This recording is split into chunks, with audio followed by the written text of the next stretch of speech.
Fala, galera, tudo jóia? Hoje eu estou aqui com um amigo aqui, Lucas. Lucas, muito obrigado primeiramente, cara, por você estar vindo aqui falar com a gente, tirando um minutinho para trocar uma ideia, para a gente conversar um pouco sobre um tema fundamental, sobre um tema que eu amo e sobre um tema que eu sei que você, além de amar, você vive 100% ali dedicado a isso, que é o tema da educação, né? Seja bem-vindo, mais uma vez, obrigado. Muito obrigado pelo convite.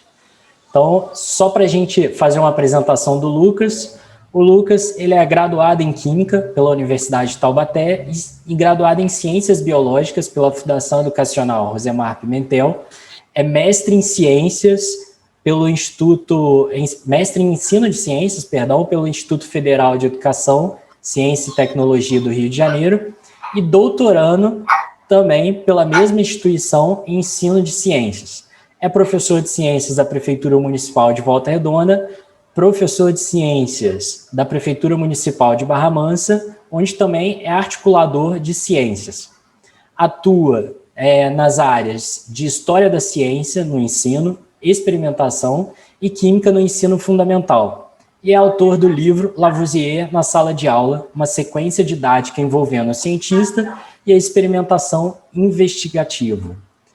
Lucas, olha só, para a gente iniciar esse bate-papo aí, que é a dúvida de muitos alunos, que muitos alunos me perguntam, acredito que seja perguntado para você também, é um aluno que está ali, terminando, né, o ensino médio, e ele vê aquele curso que ele quer. Ele vê as duas modalidades, licenciatura e bacharelado. Qual que é a diferença? Como é que você explicaria qual que é a diferença entre um curso de licenciatura e um curso de bacharelado? É importante a gente afirmar que os alunos no ensino médio eles têm um grande preconceito com a profissão professor, né? É comum isso por conta do fato de que todo mundo já ouviu um professor reclamando porque todo mundo já passou por um professor. Muitas vezes a gente não conhece um médico que também reclama da profissão.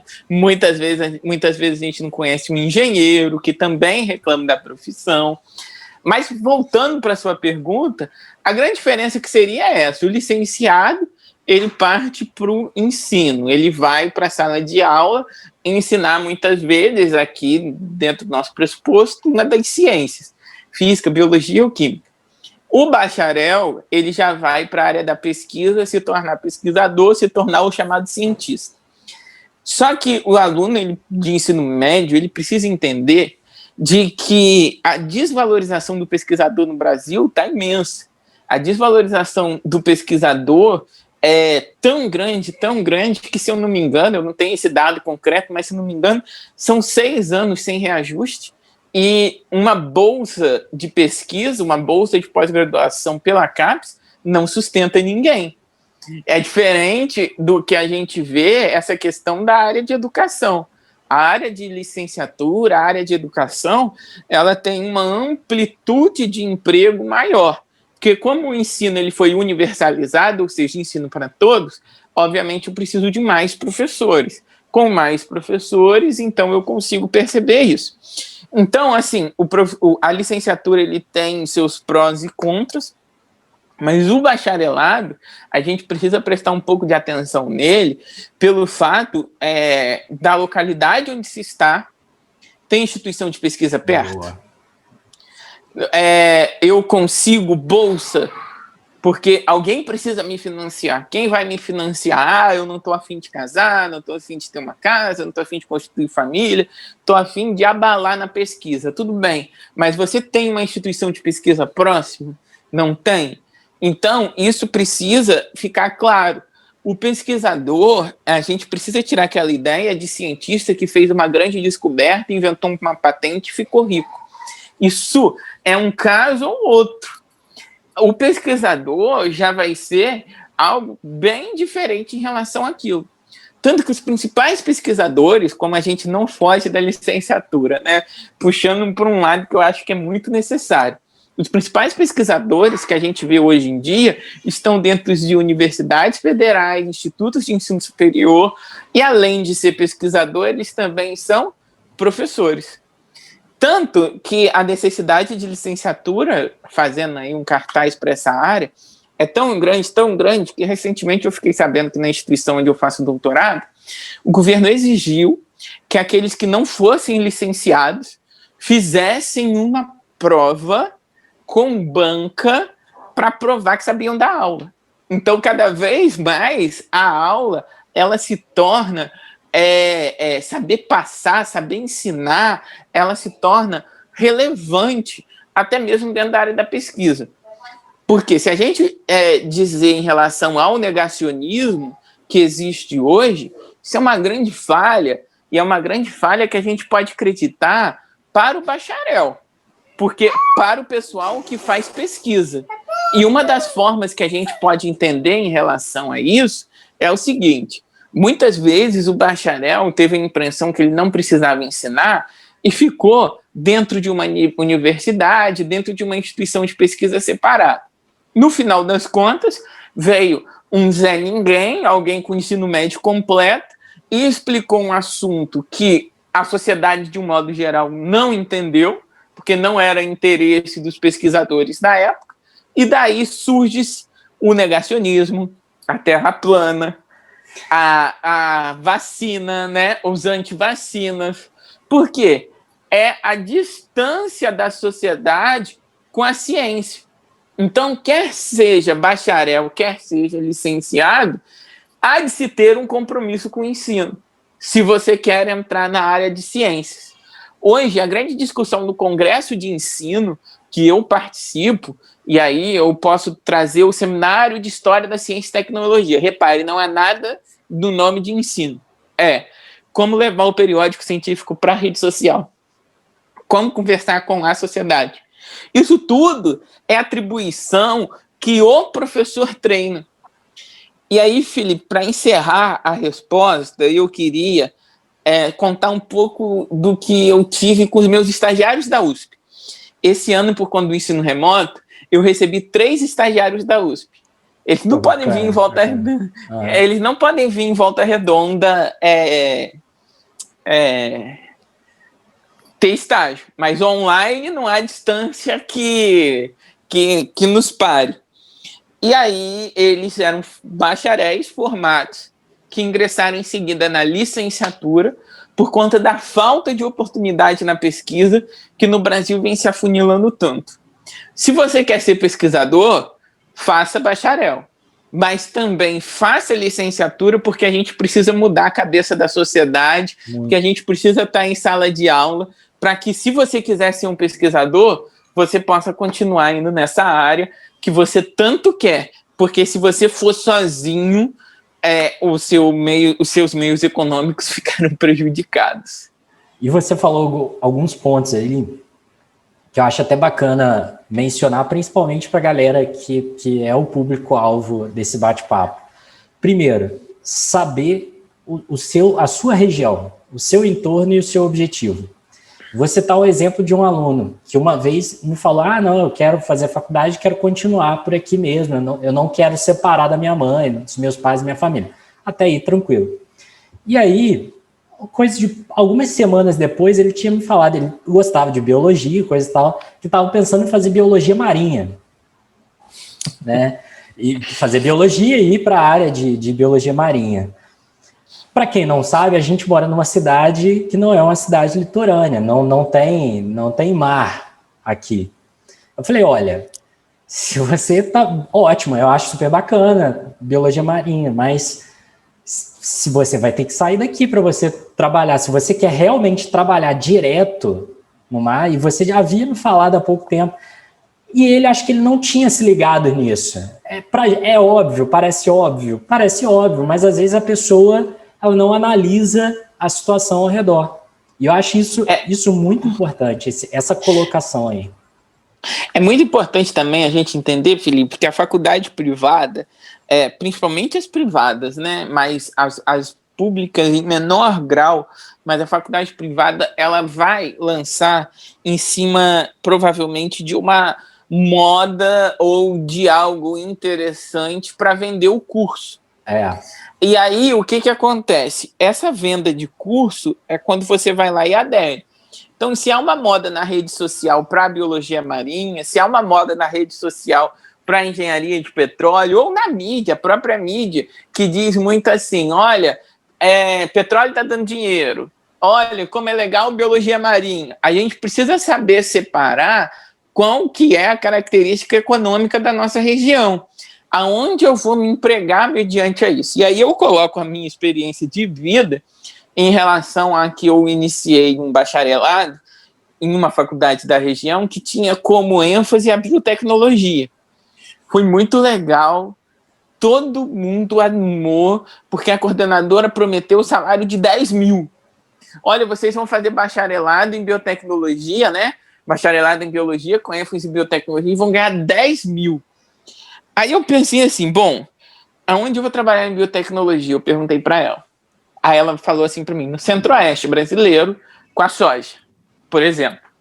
Que a soja tem essas questões transgênicas e tudo mais que entra dentro da biotecnologia. E aí, quando eu pensei um pouco mais, eu pensei assim, bom, se biotecnologia está aqui em Volta Redonda, deve ter no Centro-Oeste também. E aí, quando oferece um emprego, vão oferecer para mim, que não me conhecem, ou vão procurar um professor lá no Centro-Oeste e dizer que é aluno que é bom. Então, por mais que você tenha um sonho em relação a fazer algo que não é interesse econômico da nossa região, antes você sair da região primeiro para estudar. E por quê? Porque dentro da universidade você tem grandes oportunidades. Tem muita oportunidade. Então, galera, olha só da primeira já ficou duas orientações aí bem importantes. Primeira, a diferença entre licenciatura e bacharelado, né? E o segundo ponto seria realmente pesquise o entorno da profissão que você quer seguir, né?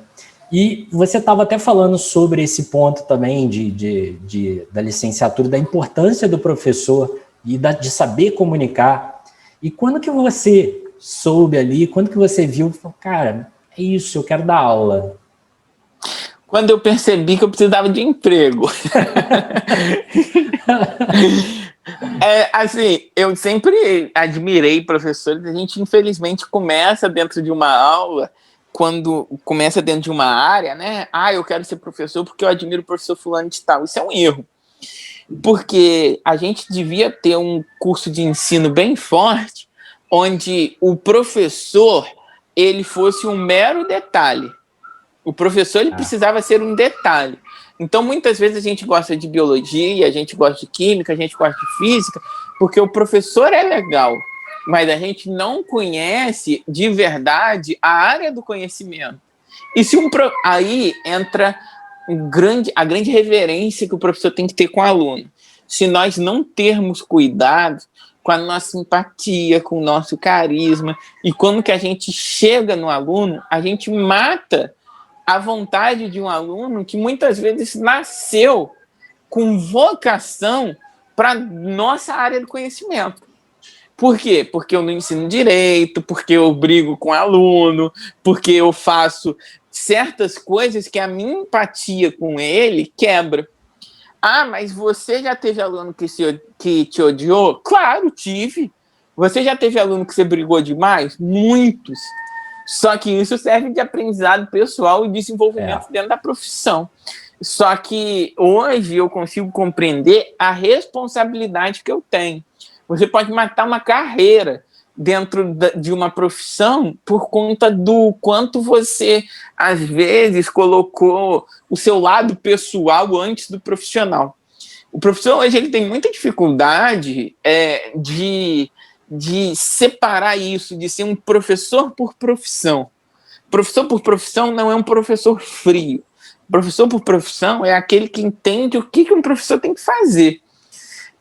O professor, muitas vezes, ele é colocado como sacerdócio.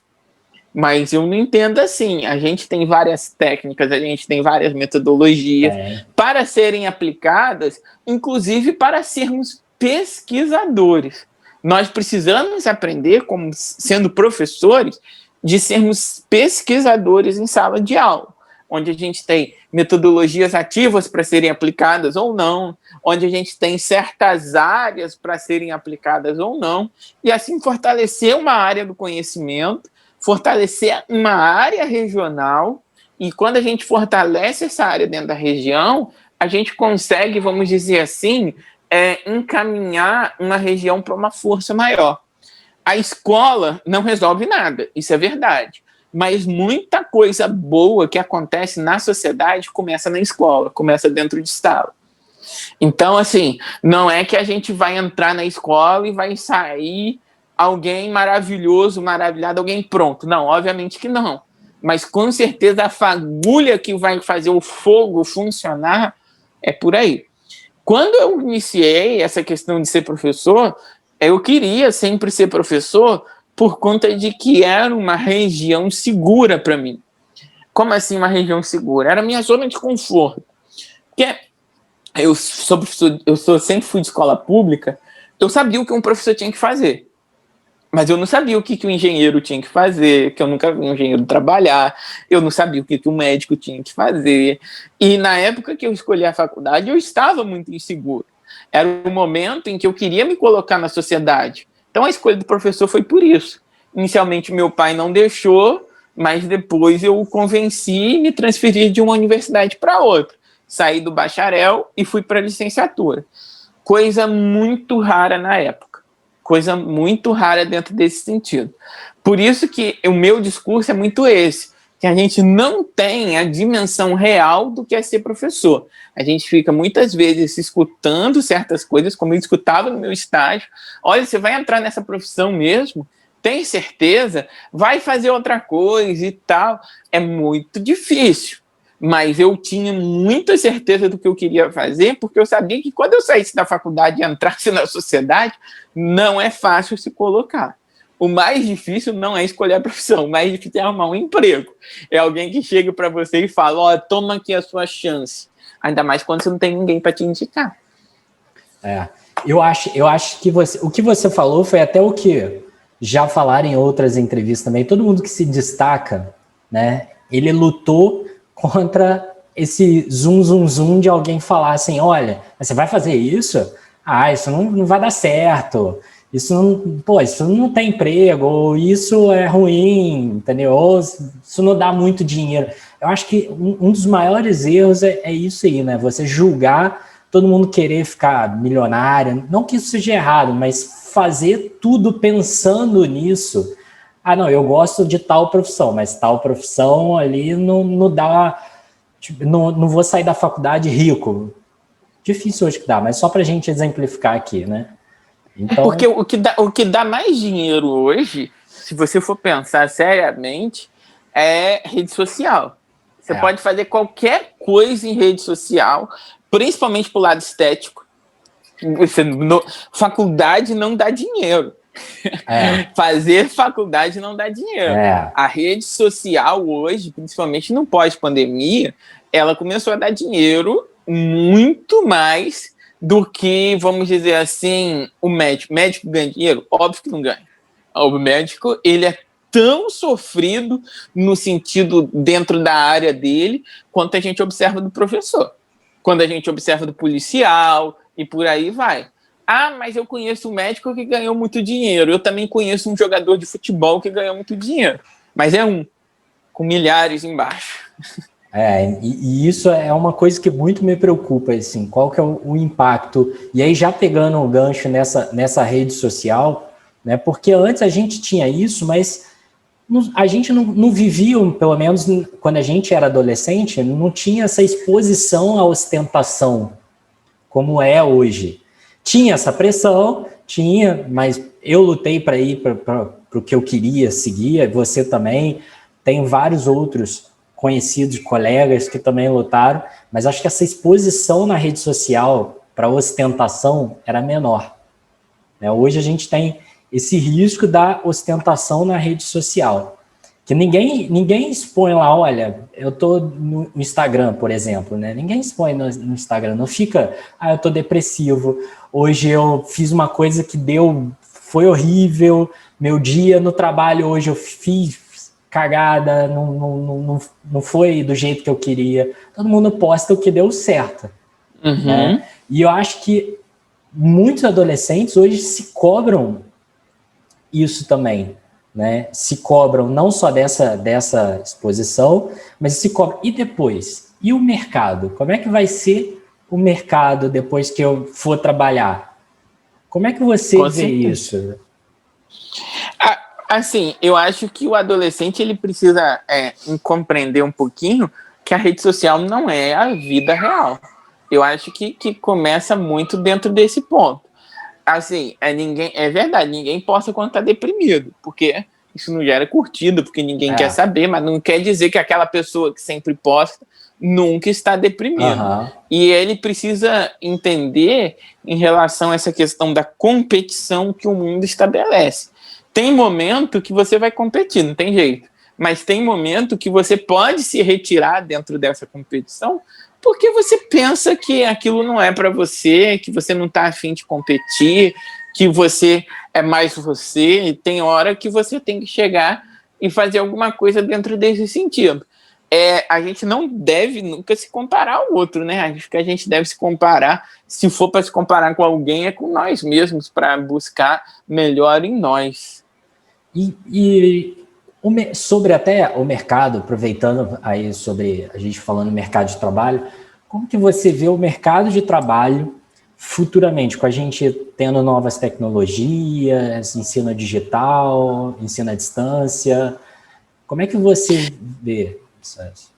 É importante a gente afirmar o seguinte: por que a profissão de professor tem um bom mercado? Porque, querendo ou não, a quantidade de emprego sempre é a mesma, com a economia boa ou ruim. Então, a gente sempre tem uma quantidade boa de emprego. Então, se vocês forem observar bem, em qualquer crise, o engenheiro vai para dentro da escola dar aula de matemática, porque o engenheiro é muito flutuante essa questão de emprego. Sobre essa questão de ensino, existe um fato de que a gente deve considerar em relação ao que seria a modalidade de ensino e o que o nosso aluno ele precisa da gente naquele momento. Recentemente, uma faculdade de São Paulo, ela instalou inteligência artificial, demitiu o professor por pop-up, instalou inteligência artificial. Isso causou um grande reboliço. Isso foi, assim, terrível para a profissão professor. Será que serão substituídos? Será que não serão? Nós não seremos substituídos? Então, isso leva a gente a pensar no seguinte, na importância da personalização do ensino, na importância do entendimento do que seria a importância de ensinar. Entender que cada aluno é um mundo, cada um é um, e cada um vai ter que ter uma conquista, e essa conquista você vai estar lá para ser escada, para aplaudir. Isso inteligência artificial não faz. Obviamente que no ensino à distância, às vezes eu quero fazer um ensino à distância de engenharia, mas eu dou aula. E aí eu não tenho tempo de fazer. Aí o ensino à distância é algo mais rápido, é algo mais simultâneo, mas mesmo assim tem a importância do professor ali, tem vamos dizer assim, a necessidade do professor ali. É só a gente lembrar no seguinte, com o ensino, ano passado havia uma discussão muito grande com o homeschool, que é o ensino em casa, né? Que os pais deveriam ensinar os filhos. Hoje, que a gente tem essa realidade dos pais ensinando ao filho, você não vê mais essa discussão em torno. Essa discussão. Porque eles viram que ensinar não é dar palestra. Muita gente ainda confunde isso. Eu vi gente mudando de ideia. Eu vi gente mudando de ideia. É porque muitas vezes ensinar não é dar palestra. Ensinar a pedagogia, o ensino, é muito mais do que frases de efeito. Muito mais do que frases comoventes. Então, a gente precisa começar a compreender essa necessidade de saber ensinar e de perceber o ensino como área de pesquisa e a sala de aula como campo de pesquisa. Eu sou fascinado com isso, e se hoje eu estou fazendo doutorado, é justamente porque a minha sala de aula me desafiou a melhorar. Eu senti necessidade de estudar para seguir. Cheguei no doutorado justamente porque as coisas foram indo. Que primeiro eu fui numa especialização, depois eu fui para o mestrado. Hoje eu estou no doutorado. mas vai chegar um momento em que eu entendo, se você perguntar qual é o meu sonho, muito provavelmente, é ser um formador de professor, é substituir esse pessoal todo que está dentro da escola, que muitas vezes não foi formado dentro de uma visão que a gente gostaria, porque o Brasil não investe dentro de uma formação inicial adequada, ele prefere uma formação continuada, e colocar esses professores de licenciatura novos com uma nova visão, porque a licenciatura já mudou muito para melhor. Os cursos de licenciatura estão legais pra caramba. Inclusive, eu quero indicar os institutos federais, que os institutos federais, eles possuem cursos de licenciatura. O de Volta Redonda, por exemplo, possui matemática e física. O de Nilópolis, onde eu faço, possui química, física e matemática. Então, os cursos de institutos federais, eles têm uma nota muito baixa no Enem, porque no SISU o pessoal tudo digita UFRJ, UF, tudo começa com U e se esquece. Então, entra no Instituto Federal com 500. Entra no Instituto Federal, que é uma boa faculdade, com uma nota baixa de Enem, que é o aluno de escola pública que muitas vezes faltou um professor o ano inteiro, o professor não conseguiu e tem uma defasagem natural, e que todo mundo tem essa defasagem.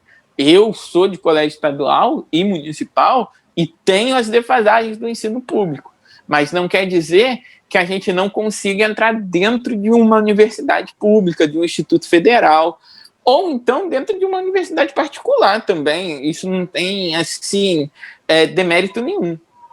Não tem mesmo.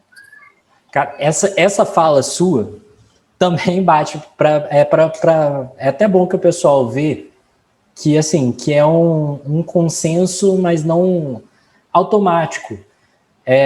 De outras entrevistas que eu fiz, algumas até ainda vão, mas da outra que também foi publicado com um colega que também é destaque na área dele, que também veio de escola pública, e ele fala a mesma coisa. A fala dele falou um pouco relacionada à sua. A gente tem as defasagens? Tem as defasagens, entendeu? A gente não pode ser ignorante e falar que não, que é 100% igual. Mas que é sim possível a gente melhorar, que é sim possível a gente conseguir chegar a uma boa instituição. É lógico que a gente sabe que a gente tem que buscar o algo a mais, né? Os IFs são institutos federais, são ótimas instituições. Todo mundo que passa sempre elogia, né? E até como que você também enxergaria, assim, você que tem essa pesquisa, tá? Você que faz pesquisa na área de ensino e que para muita gente que não sabe, no ensino também se faz pesquisa. A gente tem diversos métodos, você pode pesquisar um novo método, formas de interagir, né? Como que você enxergaria uma habilidade para quem, olha, vou entrar agora na licenciatura e quero dar aula? Qual habilidade que você falaria assim, olha, habilidade X e Y seria ótimo para você ter, assim, para ser um bom professor? Carisma, né? Eu acho que o carisma é importante, mas não precisa ser a pessoa mais carismática, mais popular do mundo, porque eu sou muito tímido, a timidez foi algo que eu tive que vencer. Mas o carisma eu acho que é importante. A paciência. A paciência também eu acredito que seja muito importante, que o adolescente ele vai te testar, o adolescente ele vai te zoar com a sua cara, mas você não te atinge. E se te atingir, que não transpareça para ele. Que ele entenda que aquilo não está te atingindo, mesmo se te atingir. E também uma outra coisa que eu considero como habilidade, né, entre aspas, é a defesa da escola pública. Eu acho que a defesa da escola pública é um fato de que a gente deve considerar como sendo uma boa habilidade para um professor. Mesmo que você não vá para a escola pública, eu acho que você tem que defender a escola pública, porque ela está sendo atacada de forma assim muito grande dentro desse contexto atual que a gente vive. Não o governo, pessoa que está lá, mas o contexto de um modo geral que quer fazer com que a escola pública gere lucro, quer fazer com que a escola pública gere resultados e tal. E não é assim, a gente que está na escola pública, a gente tem que dizer, não, nós não queremos lucro, nós não queremos resultado. O nosso lucro é humano, o nosso produto é humano. O maior exemplo do que é essa quantificação do ensino e essa qualidade contestável é a valorização que se tem em IDEB, em rankings de Enem. Isso não quer dizer nada. Ranking de Enem.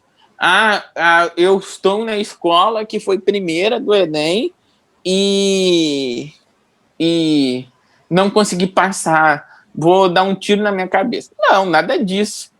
Você, às vezes, não conseguiu passar no Enem por N motivos. Te deu dor de barriga, te deu dor de cabeça, te deu isso, te deu aquilo. Mas não quer dizer que você sabe menos. A coisa mais comum que tem no Enem é aluno ir bem e não saber nada. Porque aquilo dali não prova nada.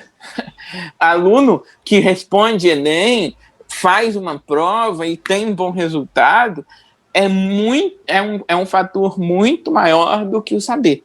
O saber é algo que está contido ali? Está, mas existem outros fatores. Vai todo mundo fazer Enem em janeiro. Tá, legal, muito bom. Mas será que um aluno A e aluno B sabem a mesma coisa? Mas o aluno A perdeu a mãe para o Covid e o aluno B está com a família inteira em casa, feliz e contente, fazendo churrasco todo domingo. Quem vai melhor? Então, são outros fatores e a gente tem que enxergar a vida com um ângulo maior. O nosso ângulo, ele precisa estar muito além do que um número. Porque, às vezes, você não passou na prova, você não foi bem, não conquistou a faculdade que você queria, mas você venceu outras coisas na vida. Você venceu outros momentos na vida. Sempre dou esse exemplo, Felipe, e você já deve ter ouvido, mas vou colocar esse exemplo.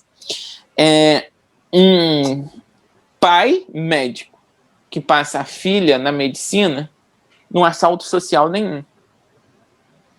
Um pai que empurra carrinho de picolé, emprego informal, e consegue um filho que vira assistente administrativo com carteira assinada, que salto social. O pai é invisível para o governo. O pai é invisível para essa questão toda. O pai não é visto. Isso é o grande detalhe. Ele começa a sair dessas situações. Não é demérito nenhum vender picolé. Isso não é demérito nenhum. Só que a gente tem que entender que a vida é ampla.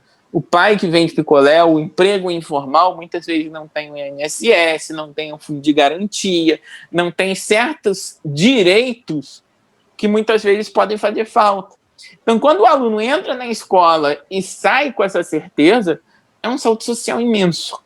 É um salto social muito grande. Então, as condições externas muito interferem para o resultado de uma prova. O que eu estou querendo dizer com isso? Não se compara a escola pública com a escola privada. Os interesses são opostos. As famílias que se encontram na escola pública são diferentes das famílias que se encontram na escola privada. Isso precisa ficar claro, porque muitas vezes eu saí me achando menor por ter sido de escola pública. Mas não precisa, a gente tem certas condições diferentes, e aí a vida demonstra que não é nota, não é o quanto você acertou, não é o seu desempenho numa prova que vai te fazer maior ou menor que o outro. Isso tudo é um marketing desenfreado, muito parecido com rede social que a gente estava conversando. Muito parecido com isso. Então, assim, essa é a última habilidade, né, que eu queria colocar, que é defender a escola pública, mesmo não sendo escola pública, por conta da necessidade que se tem e de como há um salto social muito grande. E, por sinal, a licenciatura é o curso que proporciona os maiores saltos sociais na sociedade de hoje. Então, você vê muito professor negro, muita professora, que são pessoas que conseguiram uma representatividade dentro da nossa profissão de ser professor. Essa parte também de nota, eu acho que você viu isso, com certeza você já viu isso. Eu já vi tanto de colegas quanto de alunos. Os meus colegas que tiravam as maiores notas nem sempre eram os melhores profissionais. Lógico que tinha muitas vezes sim, você tinha uma sobreposição ali, o cara tirava nota boa e era um ótimo profissional, mas nem sempre. Eu já tive colegas que não tiravam notas altas, mas muitas vezes baixas, mas na parte prática ali, na hora do vamos ver mesmo, era o cara que tinha um excelente desenvolvimento. A mesma coisa aluno. Eu já vi aluno que ele não estava preocupado com nota, ele estava preocupado às vezes em saber, e ele não tirava as maiores notas, mas era às vezes o melhor aluno. Melhor aluno não em sentido de nota, mas em termos de desenvolvimento como um todo, né? E qual mensagem você deixaria para quem está no ensino médio, para quem está vai ingressar na graduação, ou até mesmo para quem quer mudar de área e ir para a graduação em licenciatura, né? Eu vou ser partidário da minha profissão, de ser professor. Eu acho que a gente precisa de muita gente de bem, muita gente boa, muita gente que se importa com o coletivo, muita gente que quer estabelecer redes de diálogo.